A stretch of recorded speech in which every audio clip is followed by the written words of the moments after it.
당신은 힘들 때 누군가에게 말합니다. 털어놓으면 관계가 깊어질 거라 믿으면서요. 그런데 이상하지 않나요? 말하고 나면 상대는 여전히 옆에 있는데 마음만 점점 혼자가 됩니다. 연락은 줄어들고 다음 약속은 흐지부지 됩니다. 당신은 스스로를 탓합니다. 내가 너무 부정적인가? 내가 무거운 사람인가 하고요. 하지만 진짜 이유는 따로 있습니다. 하소연을 시작한 순간 그 관계는 이미 위로의 관계가 아니라 거리의 관계로 바뀌었기 때문입니다. 쇼펜하우어는 말했습니다. 인간은 고슴도치와 같아서 추울 때 서로 가까이 다가가지만 너무 가까워지면 가시에 찔려 다시 멀어진다고요. 아무도 말해주지 않았지만 나이가 들수록 말은 관계를 깊게 만드는 게 아니라 위치를 바꿔버립니다. 오늘은 왜 하소연이 사람을 떠나게 만드는지, 그리고 말하지 않고도 존중받는 사람들은 무엇을 다르게 하는지 조용히 이야기해 보겠습니다. 우리는 평생 이렇게 배워왔습니다. 힘들 때는 혼자 사귀지 말고 말하라고, 속을 털어놓아야 관계가 진짜가 된다고요.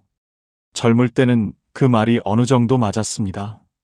같이 고생하고 서로 위로하며 관계가 단단해졌던 경험도 분명 있었을 겁니다.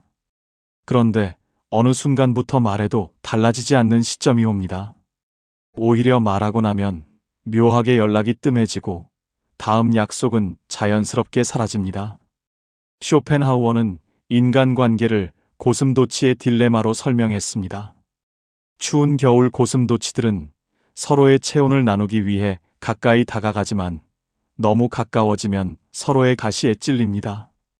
그래서 다시 멀어지고 또 추워서 가까워지기를 반복하다가 결국 적당한 거리를 찾아냅니다.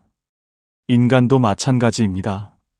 하소연은 상대에게 다가가려는 시도이지만 동시에 상대를 찌르는 가시가 되기도 합니다. 이때 많은 사람들은 자기 자신을 탓합니다. 내가 너무 부정적인가, 사람들이 냉정한가 하면서요. 하지만 문제는 당신의 성격도 상대의 인간성도 아닙니다. 관계를 작동시키는 규칙 자체가 바뀌었기 때문입니다. 인생의 전반전에서 관계는 정서의 교류였지만 후반전으로 갈수록 관계는 에너지의 교환이 됩니다. 당신이 틀린 게 아니라 시기가 바뀐 것입니다. 우리가 어릴 때부터 배운 신념 중 하나는 힘들 때 말하는 게 성숙한 태도라는 것이었습니다. 감정을 숨기지 말고 속을 터놓고 서로 의지하라고 배웠습니다. 학교에서도, 집에서도, 심지어 텔레비전 드라마에서도 그렇게 가르쳤습니다. 그래서 우리는 힘든 일이 생기면 누군가에게 전화를 걸고 메시지를 길게 쓰고 만나서 이야기를 털어놓았습니다. 그리고 실제로 젊을 때는 그 방식이 통했습니다. 친구들과 밤새 고민을 나누고 같이 울고 웃으며 관계가 깊어졌던 기억이 분명히 있을 겁니다. 위로를 주고받으며 서로의 존재가 소중해지는 경험도 했을 것입니다. 그런데 시간이 흐르고 나이가 들면서 뭔가 달라지기 시작합니다. 똑같이 힘든 이야기를 꺼내는데 상대의 반응이 예전 같지 않습니다. 고개는 끄덕이지만 눈빛은 어딘가 멀리 가 있고 공감한다고 말은 하지만 그 다음 연락은 뜸해집니다. 처음에는 상대가 바빠서 그런가 보다 하고 넘깁니다.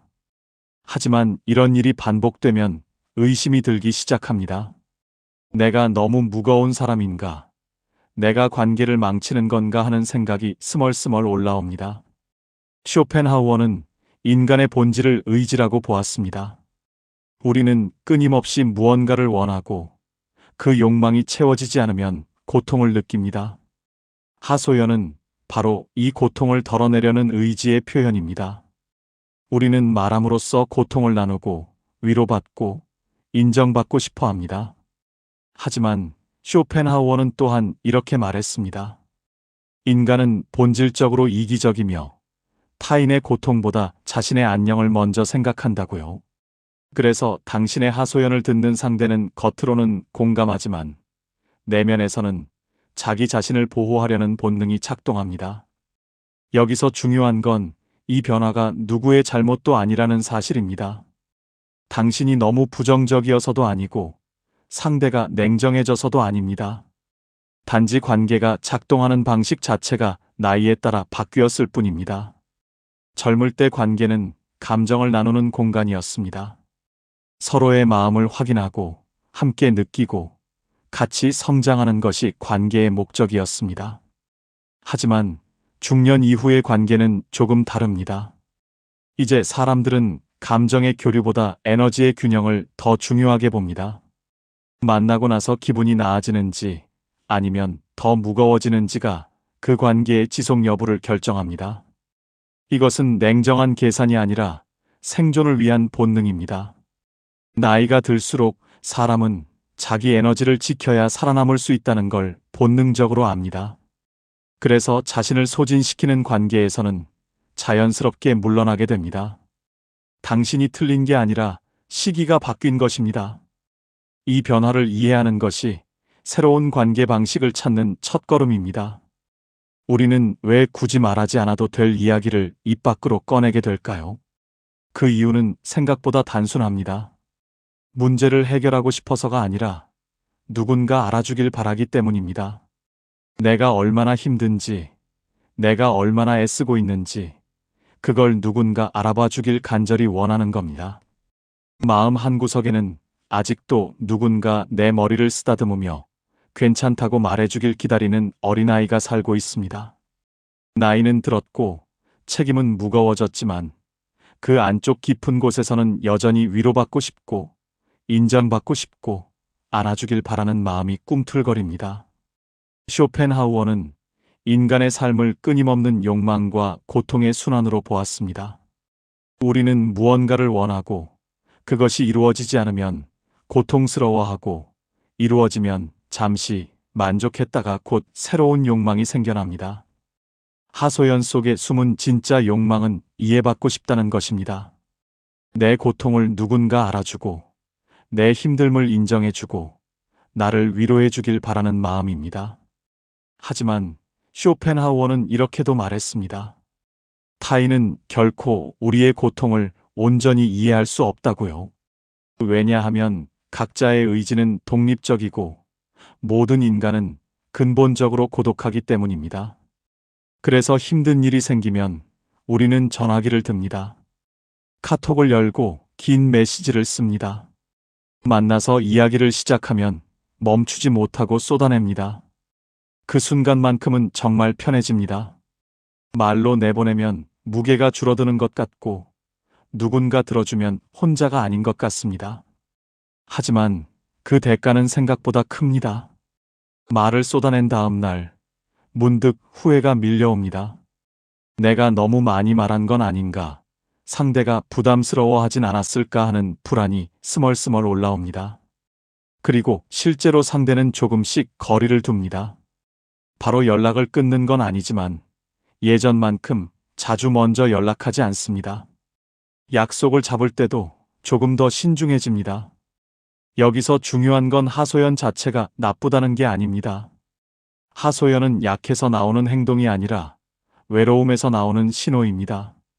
당신이 나약해서가 아니라 너무 오래 혼자 버텨왔기 때문에 그 말들이 터져나오는 겁니다. 문제는 그 신호가 관계 속에서 다르게 해석된다는 데 있습니다. 당신은 이해받고 싶어서 말하지만 상대는 그 말을 듣는 순간 무의식적으로 자기 위치를 확인합니다. 나는 괜찮은데 저 사람은 힘들구나. 나는 그래도 버티고 있는데 저 사람은 무너지는구나 하는 식으로요. 이건 상대가 나쁘거나 냉정해서가 아닙니다. 쇼펜하우어가 말한 것처럼 인간의 본성은 자기 보존을 최우선으로 삼도록 설계되어 있습니다. 그리고 그 비교의 순간 관계의 균형은 조용히 무너집니다. 당신이 잘못한 게 아닙니다. 외로웠던 것뿐입니다. 하지만 외로움을 푸는 방식이 하소연일 필요는 없습니다. 하소연을 시작하는 바로 그 순간 관계에는 보이지 않는 변화가 일어납니다. 겉으로는 아무 일도 없는 것처럼 보입니다. 상대는 여전히 고개를 끄덕이고 맞장구를 치고 공감한다는 표정을 짓습니다. 하지만 그 사람의 무의식에서는 아주 짧고 빠른 비교가 작동합니다. 그래도 나는 저 사람보단 낫네.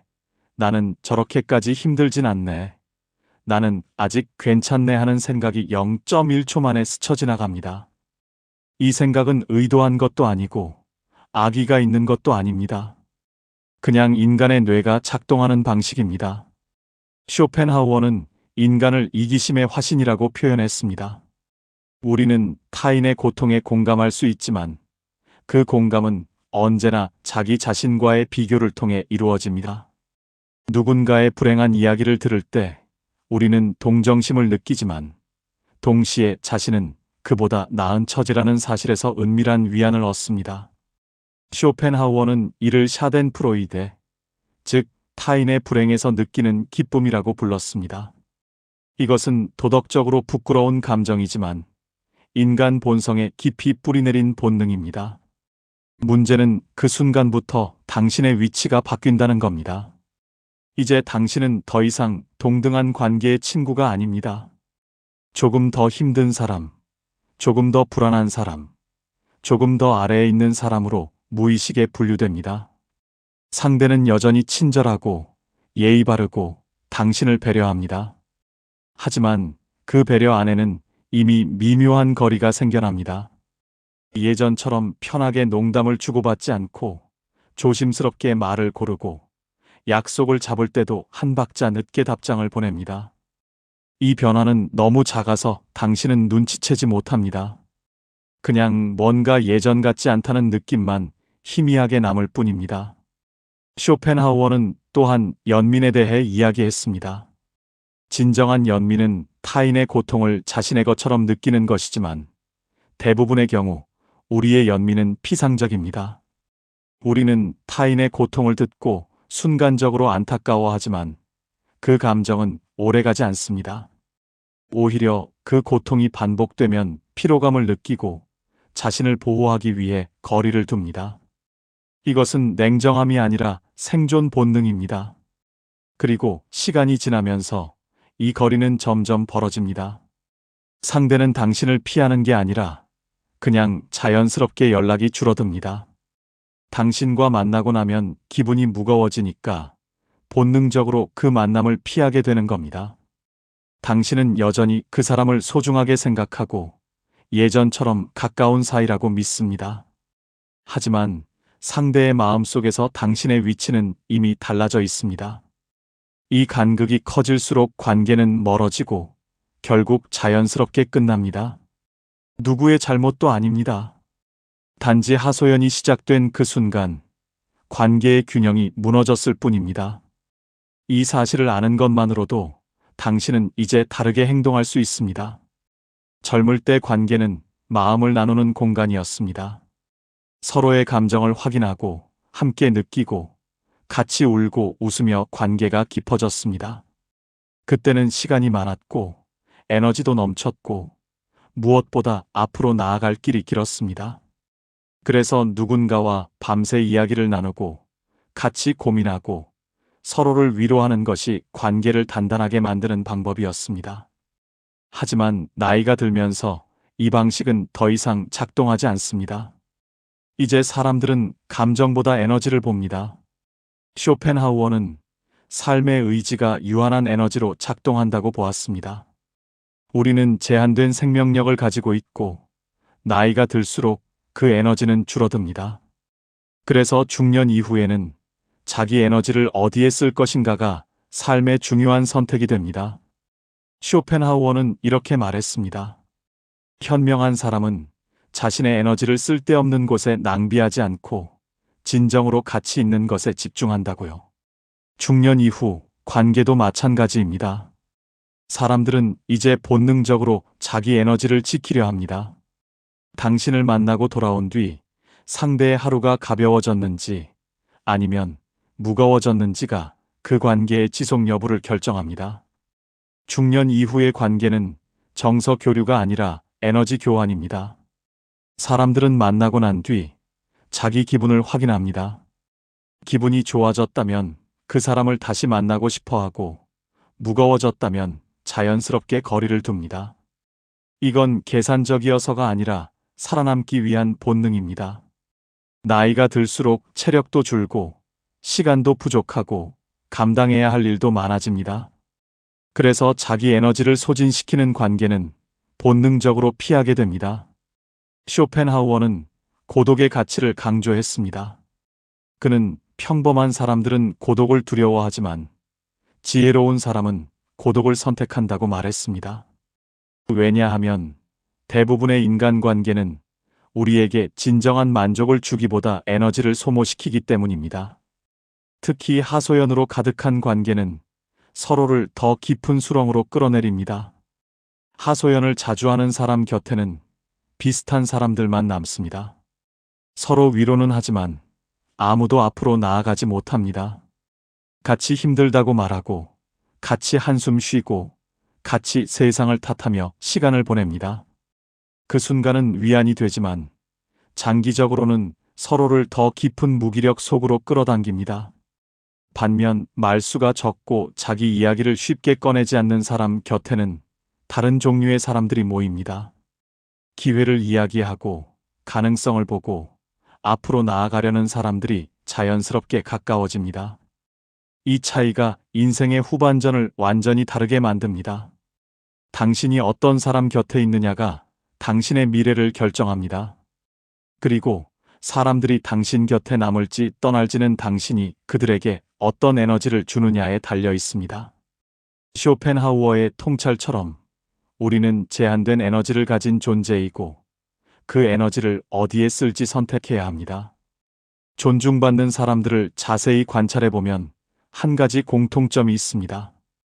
그들은 말을 잘해서가 아니라 말을 아낄 줄 안다는 것입니다.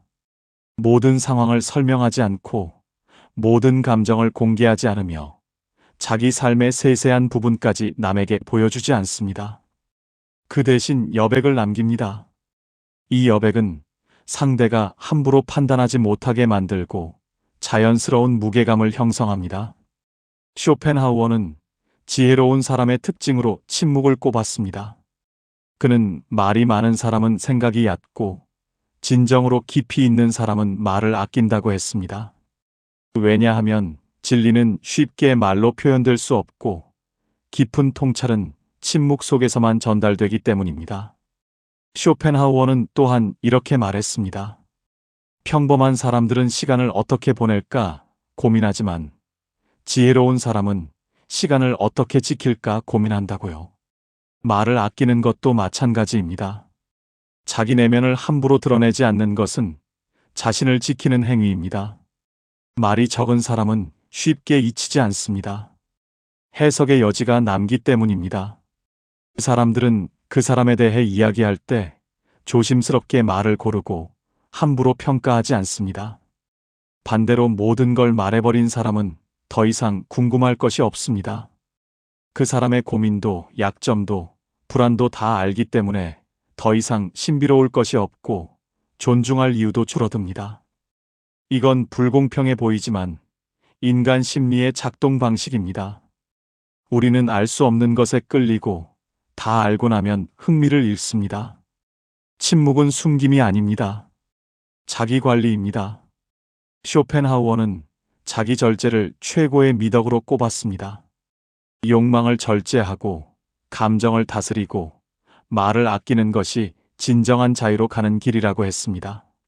모든 것을 공개하지 않는 것은 거짓이 아니라 경계를 지키는 행위입니다. 당신의 모든 고민을 남에게 털어놓지 않아도 됩니다. 당신의 모든 불안을 설명하지 않아도 괜찮습니다. 오히려 그렇게 하지 않을 때 사람들은 당신을 더 존중합니다. 당신이 스스로를 지킬 줄 안다는 것을 본능적으로 느끼기 때문입니다. 말하지 않는 사람들은 또 다른 특징이 있습니다. 그들은 듣는 사람이 됩니다. 자기 이야기를 쏟아내는 대신 상대의 이야기를 들어줍니다. 판단하지 않고 조언하지 않고 그냥 들어줍니다. 쇼펜하우어가 말한 연민의 진정한 형태입니다. 타인의 고통을 자신의 것처럼 느끼되 그것을 말로 해결하려 하지 않고 그저 함께 있어주는 것입니다. 그리고 그 자리에서 상대는 위로를 받습니다. 말을 많이 한 사람이 아니라 말을 들어준 사람이 기억에 남습니다.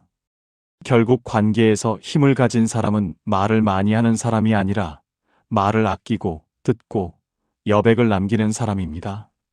말하고 싶어질 때 한 박자 늦추는 연습이 필요합니다. 지금 이 말을 정말 해야 하는지 아니면 그냥 잠시 마음을 내려놓고 싶은 건지 스스로에게 묻는 겁니다. 대부분의 하소연은 해결을 원해서가 아니라 순간의 감정을 쏟아내고 싶어서 나옵니다. 하지만 그 순간의 시원함은 오래가지 않고 대신 관계에는 보이지 않는 금이 갑니다.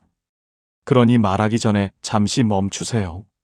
심호흡을 하고 이 말이 정말 필요한지 다시 생각해 보세요.